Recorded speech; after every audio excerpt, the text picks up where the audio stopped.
സംസാരിക്കുന്നത് ഡ്രൈ ഐസിനെ കുറിച്ചാണ്, കണ്ണിലുള്ള വരൾച്ചയെ കുറിച്ച്. ഈ ജൂലൈ മാസം ഡ്രൈ ഐ അവയർനെസ് മന്തായിട്ട് നമ്മൾ ആചരിക്കുന്നുണ്ട്.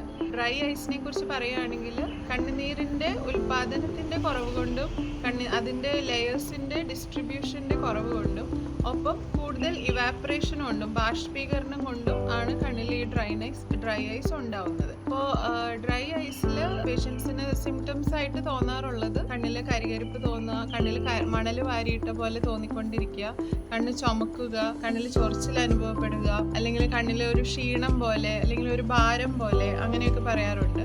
അപ്പോൾ ഡ്രൈ ഐസ് പൊതുവേ ഉണ്ടാകുന്ന കാരണങ്ങൾ പറയുകയാണെങ്കിൽ പ്രായാധിക്യം കൊണ്ട് ഡ്രൈനെസ് ഉണ്ടാകാം, ഒപ്പം കോണ്ടാക്ട് ലെൻസ് ഒക്കെ ഉപയോഗിക്കുന്നവരിൽ ഉണ്ടാകാറുണ്ട്. അതുകൂടാതെ എന്താ പറയുക, ചില അസുഖങ്ങൾ, അതായത് ചില മരുന്നുകളുടെ സൈഡ് ഇഫക്റ്റ് ആയിട്ട് ഉണ്ടാവാറുണ്ട്.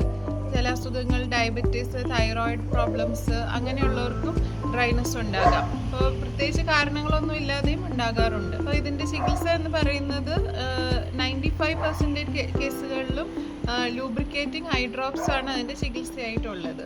തുള്ളി മരുന്നുകൾ ഉപയോഗിക്കുക എന്നുള്ളത്, ഡ്രൈനെസ്സിന് വേണ്ടിയിട്ടുള്ള തുള്ളി മരുന്നുകൾ പല മോളിക്യൂൾസ് ഉണ്ട്. അപ്പോൾ അതിൽ ലോങ് ടേം ആയിട്ട് തുള്ളി മരുന്നുകൾ ഉപയോഗിക്കുക. ഒരു 95% പേരിലും അതുകൊണ്ട് തന്നെ നല്ല ആശ്വാസം ഉണ്ടാവാറുണ്ട്. പിന്നെ കൂടുതൽ ഡീഹൈഡ്രേഷൻ ഇല്ലാതിരിക്കാൻ വെള്ളം കുടിക്കുക, ധാരാളം പുകവലിയും മദ്യപാനം അങ്ങനത്തെ കാര്യങ്ങളൊക്കെ ഒഴിവാക്കുക. പിന്നെ സ്വയം ചികിത്സ ചെയ്യാതിരിക്കുക.